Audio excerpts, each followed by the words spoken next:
Operación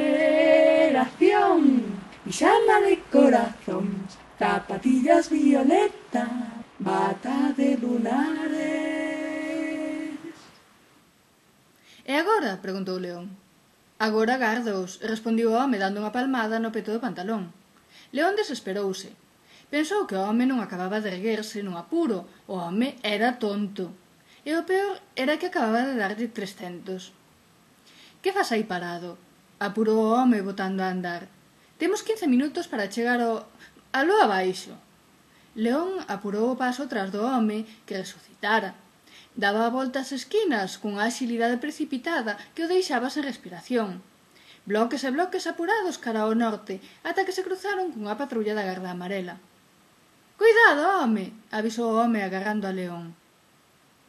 Tirou del por un brazo e agacháronse nun portal ata que o coche pasou. «Por que pouco?» dixo León en voz baixa. «Hai que andar máis rápido e con moito cuidado», advertiu o home. «Falta moito?» preguntou León. «Un pouco», respondiu o home apurado, case correndo. Efectivamente, non faltaba moito. 2 rúas máis abaixo, o home parou con discreción diante dunha casa como a outra, a amarela, por suposto. Pulsou o timbre, agardou a que abrise a porta e indicoulle a León que entrase. León entrou e unha vez dentro sentiu a porta pecharse detrás del e tamén un certo alivio ao ver que o home xa non estaba ali. Alivio por non ver de novo aquel home que o sacaba de quicio, un home que esqueciu de seguido e que non tiña pensado volver a lembrar se a súa muller non lle insistise tanto. O ascensor non funcionaba, claro, e as escaleiras estaban casi escuras. Orientouse por unha luz que había ao fondo. Non era no primeiro piso. Casi ninguén vivía nos primeiros pisos. Por seguridade, recomendaba o goberno. En realidade, era para vender os caros primeiro. «Non chegou aínda?» preguntou Fran. «Ven subindo», dixo Sal. «Parece que ven canso», engadiu con certa retranca.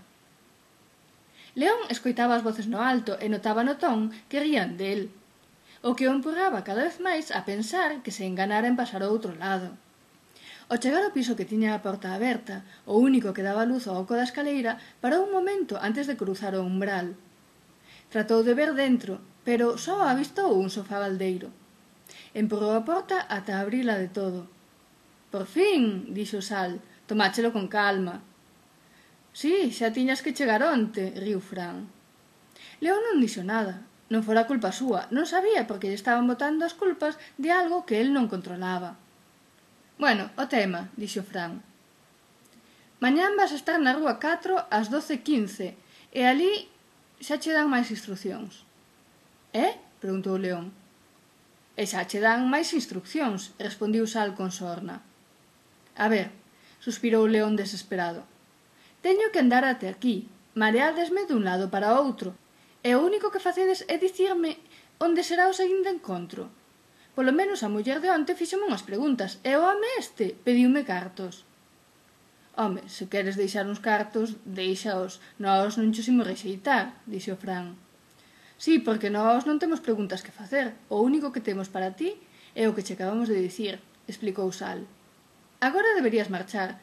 Xa vos retrasastes un pouco e tes que apurar antes de que volva a pasar a patrulla», suxeriu Fran. León pensaba que o estaban puteando. Pensou incluso que eran do goberno, que estaba sofrindo unha especie de tortura, que igual había algún sucesor tirado no chan que risa. O que León non sabía era que nin Fran nin Sal precisaban preguntar para saber. Na rúa, a Mera fíxolle camiñar engruñado, cos ollos medio pechados, e arrimado ás paredes debaixo dos voladizos.